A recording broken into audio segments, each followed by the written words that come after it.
Le voy a invitar que abra su Biblia también de una vez en Romanos capítulo 1 y vamos a leer la palabra de Dios, hermano. Usted va a decir, bueno, pues si el pastor le dijo que antes de que se muriera le diera la oportunidad de escuchar a su nieto, ya lo escuché y ya me voy a morir. No, anoche le pedí al Señor una extensión. Anoche le dije, Señor, así como al rey le diste una extensión de 15 años, también yo apelo a esa extensión. Algo que no comenté es que me mandaron un video y mi nieto, escuche lo que voy a decir que es importante, mi nieto está predicando la palabra de Dios. Wow, wow. Doble bendición. Doble bendición. Póngase de pie y abra su Biblia en Romanos capítulo 1, versículos 16 y 17, aunque en la pantalla dice que vamos a leer hasta el versículo 32, pero nada más vamos a leer el versículo 16 y 17, pero sí vamos a ver hasta el versículo 32 en la exposición de la palabra. Pero solamente como base voy a agarrar dos versículos. Romanos capítulo 1, versículos 16 y 17, y dice la palabra de Dios de esta manera. ¿Lo tiene, hermano? Sígalo por favor con su vista o ahí está en la pantalla. Dice, porque no me avergüenzo del evangelio. Porque no me avergüenzo del evangelio, porque es poder de Dios para salvación a todo aquel que cree, al judío primeramente y también al griego. Porque en el evangelio la justicia de Dios se revela por fe y para fe, como está escrito, mas el justo por la fe vivirá. Padre, gracias Dios porque esta palabra ha recobrado vida en nosotros, ha traído un significado impresionante a nuestra familia. Y Señor, esta mañana te queremos decir gracias. Gracias porque no nos avergonzamos de seguirte, de obedecerte y de creerte. Y durante todos estos años tu fidelidad, Señor, se ha demostrado en esta tarde, en estos días. Gracias, Señor, por tu fidelidad. Ahora, Padre, háblanos a través de la exposición de tu palabra y permite, Señor, que este mensaje que tú has puesto en mi corazón lo pueda compartir con fidelidad a tu iglesia. En el nombre de Jesús. Amén, amén. Tome asiento, hermano, por favor. La iglesia es llamada del mundo. Ya lo vimos hace unas semanas. Dios llamó a la iglesia de la gente que ya estaba en el mundo. Entonces, de alguna manera u otra, los cristianos somos iguales de una manera u otra al mundo en lo que respecta a nuestro potencial. Todos tenemos potencial. Pero la iglesia, cuando fue llamada, ya lo vimos en estas últimas 2 semanas, cuando Jesucristo llamó a la iglesia, a los llamados aparte, la eclesía, a los llamados para un servicio especial, la iglesia entonces se convirtió en una iglesia que tenía 2 características, única y diferente del mundo en lo que respecta a lo que nosotros creemos y a lo que nosotros vivimos. La iglesia, aunque fue llamada del mundo, cada uno de los miembros de la iglesia, aunque somos llamados de la humanidad, nosotros tenemos una diferencia grande, que somos únicos y somos diferentes al resto de la gente. Hay una diferencia radical entre cómo piensa la gente del mundo, la gente regular, común y corriente, y cómo piensa y vive la iglesia, los miembros de la iglesia. Y el día de hoy, si usted me permite, me gustaría compartir este pasaje, este libro de Romanos capítulo 1, el capítulo 1. Déjeme digo, antes de entrar en este pasaje, déjeme les digo algo que considero muy importante. Uno de los pasajes más difíciles de poder entender de la Biblia es el capítulo 1 del libro de Romanos, este capítulo que vamos a ver el día de hoy. Déjeme le digo otra cosa, también no busqué este pasaje en base a lo que estamos experimentando el día de hoy. Hace más de un año hicimos una planificación de la predicación por todo el año 2025, lo hicimos al finales del año 2024, y este pasaje lo escogimos para esta semana hace un año. creyendo que Dios nos estaba guiando. Entonces, lo que hoy voy a decir no es algo que simplemente se me ocurrió ayer y hoy lo vengo a decir, sino es algo que el Señor hace un año puso en nuestro corazón al planear todo lo que tiene que ver la predicación expositiva de aquí en nuestra iglesia. Por lo tanto, quería resaltar eso el día de hoy. Es un pasaje, es un capítulo muy difícil, el libro de Romanos capítulo 1, y no lo escogimos en este día, no lo escogimos en esta semana, sino es algo que Dios ya había puesto en nosotros. Y la idea del mensaje es que la iglesia, nosotros, cada uno de nosotros, como iglesia, cuando nosotros somos parte de la iglesia de Jesucristo, nosotros somos únicos porque vivimos de la fe en Cristo Jesús.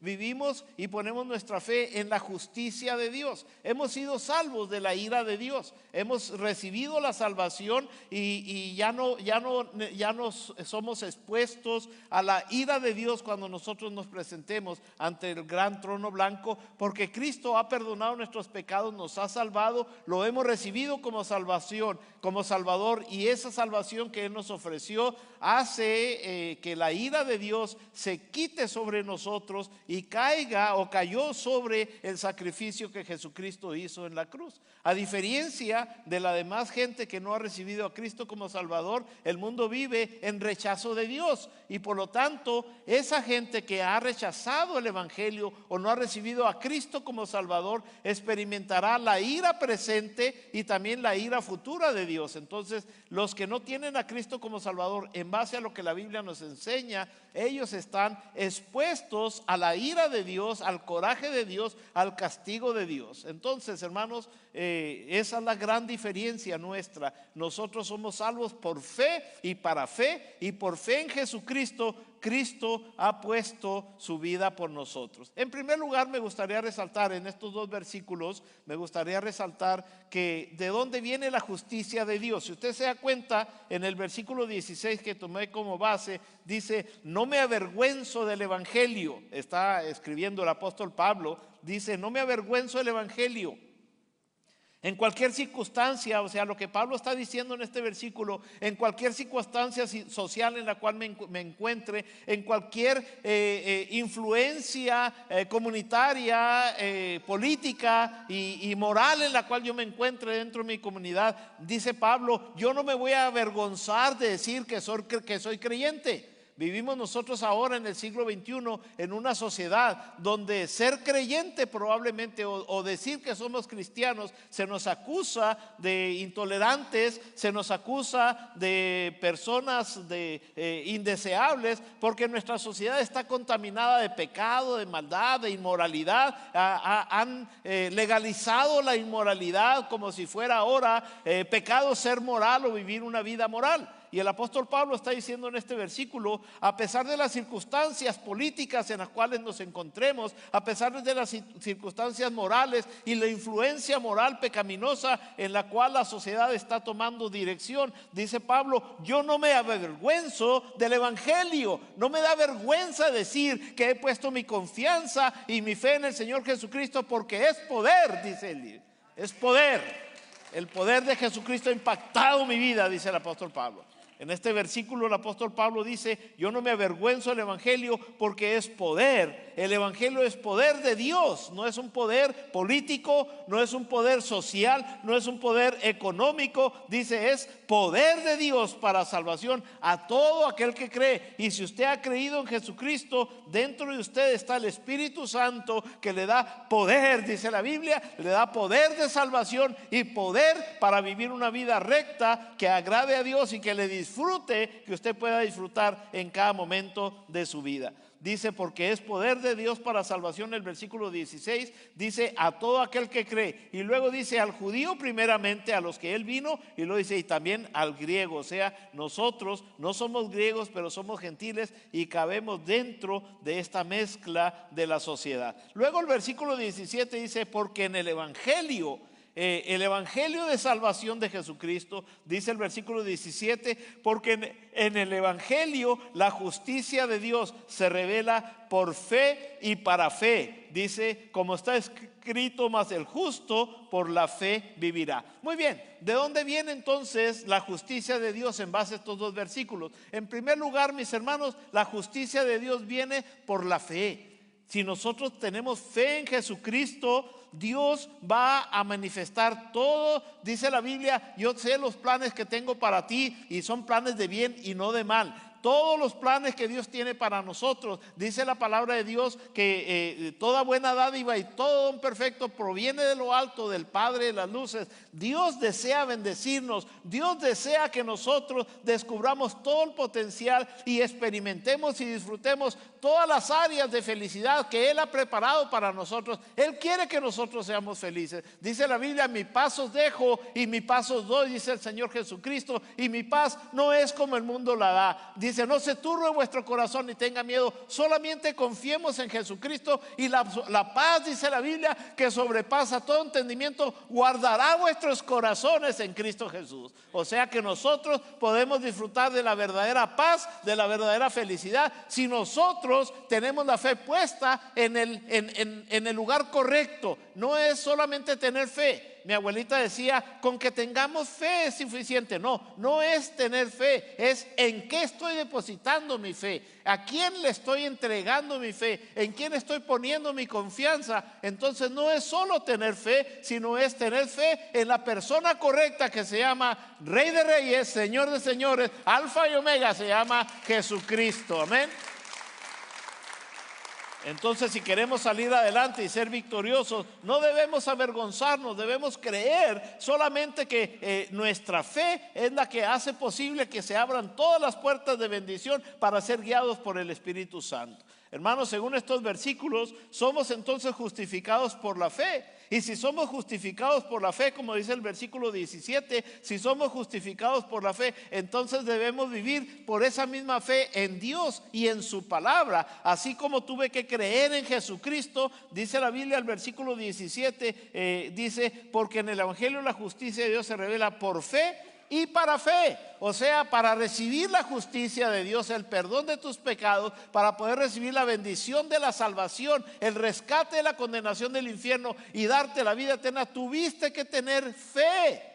Tuviste que en un momento en tu vida creer en Jesucristo y aceptarlo como Salvador. Así como tuviste que creer en Jesucristo y aceptarlo como salvación, dice el versículo 17, para que tú sigas disfrutando de los muchos manjares espirituales que Dios tiene para ti. Esa misma fe que tuviste en Cristo, ahora tienes que ponerla en la palabra de Cristo y en el Espíritu Santo que te va a guiar, y tienes que vivir para fe, porque si tú sigues depositando tu fe en el Señor Jesucristo y confías en su palabra, Él te va a ir guiando de triunfo en triunfo, dice la palabra de Dios, en Cristo Jesús. Amén. Así como hace unas semanas estuvimos hablando sobre la teología de la redención. Hace unas semanas hablamos sobre cómo Cristo pagó el precio por nosotros para redimirnos. De la misma fe, la misma forma, la misma fe, el Señor Jesucristo quiere que nosotros tengamos en Él para seguir viviendo una vida de triunfo en triunfo. Y en segundo lugar, hermano, ya vimos de dónde viene la justicia de Dios, que viene por fe. En segundo lugar, vamos a ver entonces la contraparte, el antónimo, la contraparte. ¿De dónde viene la ira de Dios?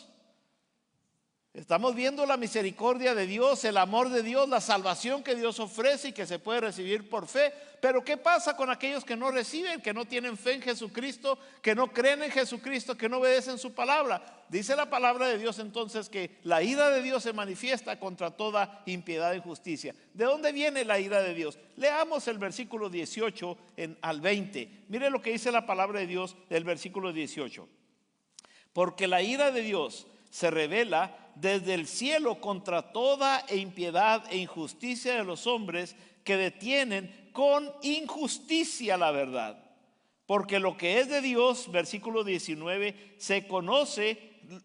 dice, porque lo que de Dios se conoce les es manifiesto, pues Dios se lo manifestó. Versículo 20, porque las cosas invisibles de Él, su eterno poder, y deidad se hacen claramente visibles, dice la palabra de Dios, desde la creación del mundo, siendo entendidas por el mundo, siendo entendidas, dice la Biblia, por medio de las cosas hechas, de modo que no tienen excusa, dice este versículo. Muy bien, quiero explicarlo brevemente de dónde viene la ira de Dios. Y quiero resaltar, hermanos, cuando menos tres cosas importantes. La ira de Dios viene primeramente por el rechazo. Mire lo que dice el versículo 18. Porque la ira de Dios se revela desde el cielo. O sea, Dios se molesta, está en su trono, sigue siendo Dios, está en su trono como el creador, como el Dios de dioses, el rey de reyes. Él está en su trono, dice el versículo 18. Dice, la ira de Dios se revela desde el cielo contra toda impiedad e injusticia de los hombres. O sea, Dios se molesta, Dios se revela en contra del pecado. Dios no tolera el pecado. No tolera una vida pecaminosa, no tolera una práctica pecaminosa. Pero la Biblia dice más adelante, aquí en este libro de Romanos, por cuanto todos pecaron. Entonces Dios no tolera a nadie, Dios tolera a los que han sido justificados y han pagado el precio que el pecado demandaba, y eso es la justificación, como lo vimos hace unos días. Pero el día de hoy quiero resaltar cómo la ira de Dios se manifiesta contra aquellos que no han recibido el perdón de sus pecados. El versículo que estoy leyendo dice, el versículo 18, la ira de Dios se revela, o sea, se abre, se hace manifiesta.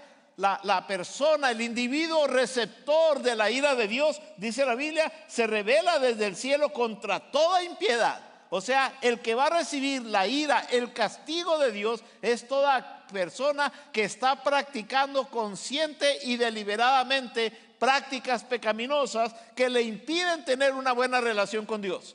Dice el versículo 19, 18, contra toda impiedad e injusticia de los hombres. O sea, todas las prácticas pecaminosas que la humanidad hace, Dios se revela en contra de eso y Dios se lo hace manifiesto a la persona que a él no le agrada eso. La segunda parte del versículo 18 dice que detienen, está hablando de los hombres que injustamente practican el pecado, dice que detienen con injusticia la verdad. O sea, que el hombre, la ira de Dios, déjeme trato de poner este fundamento que es bien importante, el versículo 18, para entender el resto de los versículos. En el versículo 18, lo que la palabra de Dios nos está diciendo, dice, Dios aborrece el pecado. Lo aborrece. Dios no tolera el pecado. Y cualquier práctica pecaminosa, cualquier pensamiento pecaminoso, pecado es cualquier cosa que hacemos, decimos o pensamos. Tres cosas: hacemos, decimos o pensamos que está en contra de la voluntad de Dios. Eso es pecado. Entonces Dios aborrece el pecado. Dios no tolera el pecado. Es abominación para Dios el pecado. Dios no puede convivir con el pecado. Dice la Biblia aquí, entonces Dios se revela al hombre para que el hombre sepa que lo que está haciendo no está bien de acuerdo a los estándares de Dios. No a los estándares de la iglesia Cross City, no a los estándares del gobierno, no a los estándares de la sociedad, sino a los estándares que Dios ha puesto. Dice la Biblia aquí en el versículo 18, Dios hace manifiesto al hombre que lo que el hombre está practicando no está bien. Aunque el hombre lo defienda, Dios le hace manifiesto dentro de sí. La gente dice que es la conciencia. No es la conciencia, es el Espíritu Santo que le redarguye al individuo y le hace sentir que eso no está bien. Por eso lo hace escondido. Amén. Por eso mucha gente practica el pecado a escondidas. Lo practica donde nadie lo ve, que nadie lo sepa, porque sabe, sin que nadie le diga, sabe que está mal. Sabe que no está bien lo que está haciendo, por eso se esconde de la esposa, por eso se esconde del esposo, por eso los hijos se esconden de los padres, por eso se esconden la gente a hacer cosas malas, se esconden de la sociedad, se esconden del vecino, se esconden de la justicia, se esconden de la policía, porque saben, sin que nadie les diga, que lo que están practicando está mal. Es lo que dice el versículo 18. El versículo 18 dice, Dios aborrece el pecado y le hace sentir al hombre. Le hace sentir, Dios se manifiesta en la conciencia del hombre que lo que está haciendo no está correcto, está mal, según el versículo 18. Entonces, hermanos, la ira de Dios viene contra todo lo que el hombre rechaza. El hombre rechaza la evidencia de Dios en este versículo. El versículo 19 dice, porque lo que de Dios se conoce les es manifiesto. O sea, Dios se ha dado a conocer. Aunque la gente diga, yo nunca he ido a la iglesia, nadie me ha hablado de Cristo, dice la Biblia, Dios se ha manifestado. Yo tenía un problema hace muchos años cuando recién me convertí. Yo estaba pensando en mi tío Martín. Mi tío Martín fue un mecánico en el cual yo trabajé toda mi niñez con él y aprendí mecánica. Pero ya se me olvidó, hermanos, para que no me van a traer sus carros para que se los arregle, ¿eh? Ya se me olvidó la mecánica. Sí, es que una vez se me ocurrió decir que yo sabía mecánica y, hermanos, como pastor no serví, pero qué bueno era yo como mecánico. Empezaron a llegar los miembros de la iglesia a que les arreglara su carro. Ya se me olvidó porque fue hace muchos años. Y hasta se me olvidó lo que les iba a platicar de mi tío Martín. Cuando recién me convertí, conociendo a mi tío Martín murió de alcoholismo. Entonces recién que me convertí yo estaba pensando, ¿y qué pasaría con mi tío Martín? Si mi tío Martín no escuchó el evangelio, probablemente mi tío Martín no tuvo una decisión, no tuvo un momento para poder decidir aceptar o rechazar a Cristo. ¿Qué tal si mi tío Martín en toda su vida nunca escuchó el evangelio y murió? Dios sería tan justo de mandarlo al infierno porque no recibió a Cristo como Salvador. ¿Cómo lo iba a recibir si nadie le predicó el evangelio a mi tío Martín? ¿Cómo le iba a recibir? Ese era mi conflicto en ese momento. Ese era mi enigma en ese momento. Pero hermanos, cuando leí este pasaje me di cuenta que Dios puso en nosotros lo que la gente llama la conciencia y lo que nosotros le llamamos lo que es la ciencia del bien y del mal. Mi tío Martín, aunque no escuchó el evangelio, él sabía lo que era bueno y sabía lo que era malo. Por eso él, hermano, se emborrachaba a escondidas de la familia. Por eso él nos robaba las botellas que tenía mi madre de alcohol, porque mi madre inyectaba en ese tiempo y tenía botellas de alcohol y su alcoholismo era tan fuerte que él se robaba las botellas de alcohol y iba y se tomaba el alcohol a escondidas. Él sabía que estaba mal porque lo hacía a escondidas, y cuando preguntaban quién se robó el alcohol, mi tío Martín nunca decía yo lo tomé el alcohol, siempre decía quién sabe. Él no sabía quién era. Entonces Dios ha puesto en nosotros lo que es la ciencia del bien y del mal. Sabemos lo que es bueno y sabemos lo que es malo. Y una persona que nunca escuchó el evangelio de los indios, de los que estaban allá en las montañas y nunca bajaron a la sociedad y murieron allá, Dios no los va a juzgar si recibieron a Cristo o rechazaron a Cristo. Dios los va a juzgar a través de sus actos, porque el versículo 19 aquí está diciendo, porque lo que de Dios se conoce les es manifiesto. Lo que necesitaban conocer de Dios, Dios se los manifestó para que ellos tuviesen la oportunidad de aceptar o de rechazar la invitación que Dios les estaba haciendo para que se acercaran a Él. Amén, hermanos. Entonces, si usted está pensando en mi abuelita, a lo mejor no fue al infierno, a lo mejor no se fue al cielo, no se preocupe, su abuelita está donde las decisiones de su abuelita la llevaron para allá. Su suegra está donde las decisiones de su suegra las llevó para allá. Así de que no se anime por eso. No digo anímese por eso. Por lo tanto, mis hermanos, la ira de Dios se manifiesta contra toda impiedad, como dice este versículo. Entonces rechazan la evidencia de Dios según este versículo. Se burlan de las escrituras, definen la moralidad de acuerdo a sus propios estándares.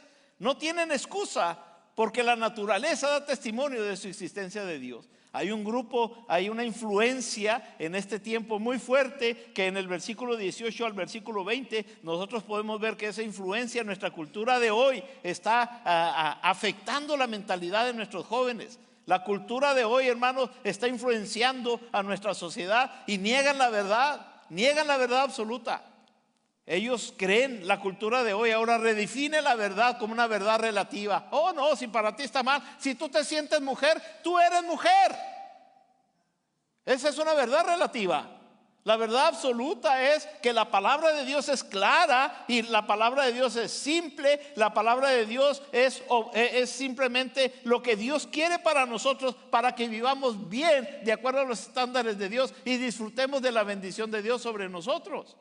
Pero cuando nosotros, hermanos, rechazamos la evidencia de Dios y queremos negar la verdad absoluta y vivir la verdad relativa, que si para ti está bien, hazlo, aunque para mí está mal, yo no lo hago, pero si tú lo quieres hacer, hazlo. Esa es una verdad relativa. Se burlan de las escrituras, definen la moralidad de acuerdo a su propia forma de ver la sociedad o la forma en que ellos quieren vivir la sociedad. mis hermanos, la iglesia de hoy no debe disculparse de predicar la verdad. No debe tener miedo de predicar la verdad. La iglesia de hoy no debe tampoco ser arrogante, ni debe la iglesia de hoy avergonzarse del evangelio. Por eso en el versículo 16 dice Pablo: aunque la sociedad vaya por una dirección, yo no me avergüenzo de decir que creo en la palabra de Dios y que creo firmemente que el Dios de la palabra, tarde que temprano, va a manifestar su poder para sacarnos adelante y llevarnos de triunfo en triunfo. Amén, hermanos.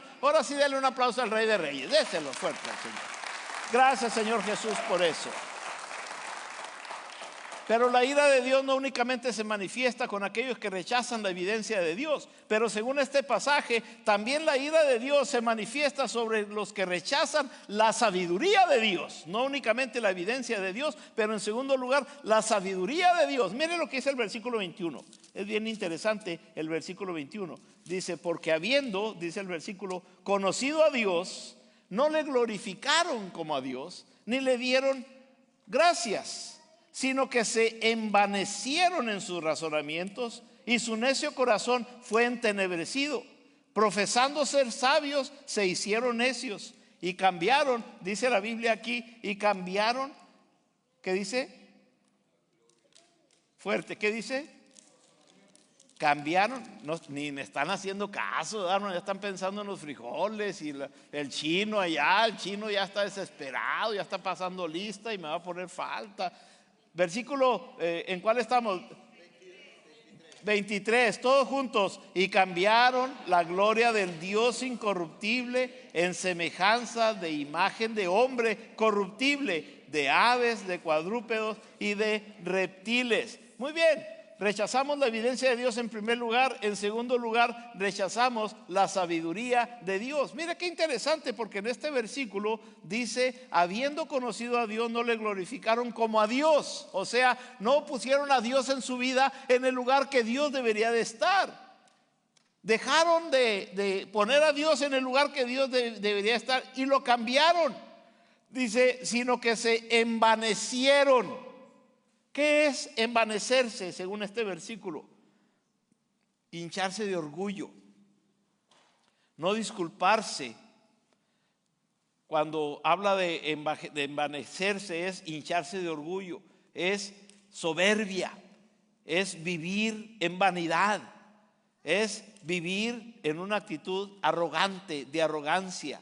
O sea, es creerse superior por su propio conocimiento o sus propios logros. Eso es envanecerse.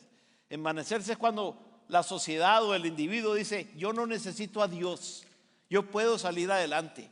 Yo no necesito a Dios, yo puedo salir triunfante. Yo no necesito a Dios porque yo estoy viviendo la vida plena. Yo no necesito a Dios para nada porque yo soy una persona que puedo salir adelante solo. Yo no necesito a nadie, no necesito a la iglesia, no necesito a los hermanos, no necesito al evangelio, no necesito nada. Arrogantemente piensan que si sacan a Dios de su vida, Dios se va a olvidar de ellos. Pero dice la palabra de Dios que la ira de Dios se manifiesta sobre todas aquellas personas que arrogantemente, dice la Biblia, han rechazado la sabiduría de Dios, porque conocen de Dios. Dios se los ha hecho manifiesto. ¿Cómo piensa la cultura de hoy? La cultura de hoy, entonces, sacan a Dios de sus vidas y empiezan a adorar el éxito, el triunfo. La cultura de hoy sacan a Dios de sus vidas y empiezan a vivir una vida sexual desordenada. La cultura de hoy sacan a Dios de sus vidas y empiezan a adorar el dinero como el que mueve todas las cosas. La cultura de hoy saca a Dios de sus vidas y empieza a adorar la política, pensando que el gobierno o la política va a solucionarles sus problemas. La cultura de hoy sacan a Dios de sus vidas y empiezan a adorar la fama, la celebridad. Dice la palabra de Dios aquí: se envanecieron, se envanecieron. La iglesia debe adorar solamente a Dios y a Cristo, que es su Señor. Y en tercer lugar, hermanos, rechazan el diseño de Dios. Mire lo que dice el versículo 24. La ira de Dios se manifiesta sobre los que rechazan el diseño de Dios. Dice el versículo 24: por lo cual también Dios los entregó. Dice la Biblia aquí, el versículo 24, por lo cual también Dios los entregó a la inmundicia en las concupiscencias de sus corazones, de modo que deshonraron entre sí sus propios cuerpos, y que cambiaron la verdad de Dios por la mentira, honrando y dando culto a las criaturas antes que al Creador. Pudiera detenerme mucho tiempo aquí, pero quiero resaltar solamente 20 puntos que traigo aquí. No se crean. La Biblia dice en este versículo, y a mí me pone nervioso cuando leo este versículo, porque el versículo 24 dice, por lo cual también Dios los entregó. Dios los entregó. ¿Sí sabe qué es eso? Es como mi niña cuando le compré una bicicleta y mi niña quería que yo la soltara. Yo la traía agarrada de atrás del asiento y ella iba dándole, suéltame papi, suéltame. Yo sabía que si la soltaba se iba a caer y yo no la soltaba. Yo la llevaba, suéltame papi, suéltame, ya puedo, yo puedo sola. Y yo sabía que todavía no sabía, yo sabía que todavía no podía, pero estaba tan insistente con que suéltame, que llegó el momento en que yo sabía que iba a sufrir, yo sabía que se iba a caer, yo sabía que no estaba lista, pero estaba tan insistente de hacer las cosas como ella quería, que entonces la solté. Y en cuanto la solté, le dio 1 o 2 pedaleadas a la bicicleta y besó el piso. Eso es lo que Dios hace con nosotros. Dios nos está guiando a través del Espíritu Santo. Dios nos está guiando hacia la victoria, la comunión con Él, el éxito, la paz, el gozo. Dios nos está guiando diariamente. Pero nosotros, suéltame Señor, suéltame, déjame hago las cosas como yo quiero.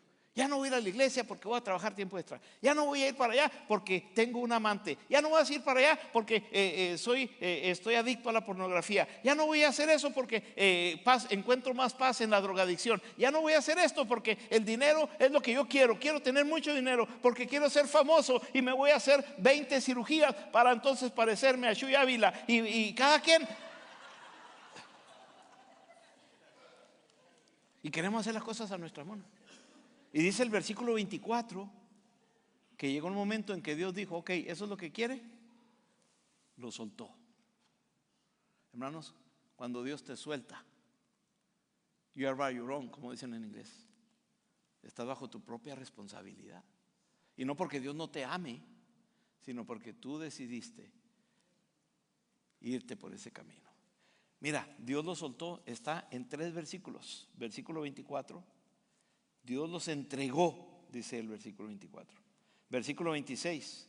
Por esto Dios los entregó a pasiones vergonzosas. Versículo 28. Y como ellos no aprobaron tener en cuenta a Dios, Dios los entregó a una mente reprobada. Aquí hay otro sermón. Dios los entregó.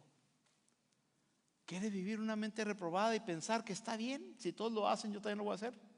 Dios te va a dejar que sigas por ese camino.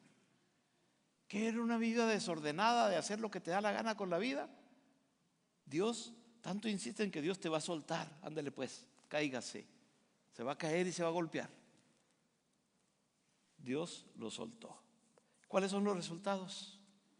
Cuando nosotros queremos vivir de acuerdo a nuestro interés, a nuestros planes. Mire lo que dice el versículo 26. Por esto Dios, dice el versículo 26, los entregó a pasiones vergonzosas, aún sus mujeres cambiaron el uso natural porque es contra la naturaleza. Y luego, si usted viene más adelante, hasta el versículo 28, dice, como ellos no aprobaron tener en cuenta a Dios, Dios los entregó una mente reprobada para hacer cosas que no convienen. ¿Cuáles son los resultados? Versículo 29, estando atestados de toda injusticia, o sea, atestados quiere decir llenos, o sea, se metieron con esas prácticas sexuales inmorales hasta que ya no lo disfrutaban. Se metieron con esa drogadicción hasta que ya no fue algo que disfrutaban, sino fue una carga. Se metieron con el alcoholismo de tal forma que aunque tenían alcohol ya no les llenaba.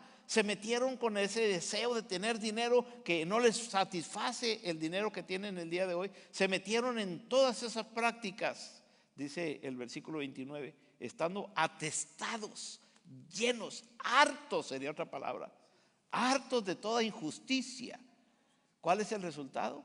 Fornicación, perversidad, avaricia, maldad, envidia, homicidios, contiendas, engaños, malignidades, versículo 30, murmuradores, detractores, aborrecedores de Dios, injuriosos, soberbios, altivos, inventores de mal, desobedecientes a los padres, versículo 31, necios, desleales, sin afecto natural, no se quieren ni ellos mismos, implacables, no se llenan, sin misericordia, indolentes, versículo 32, quienes habiendo entendido el juicio de Dios, aquellos que entienden que Dios tenía un plan para ellos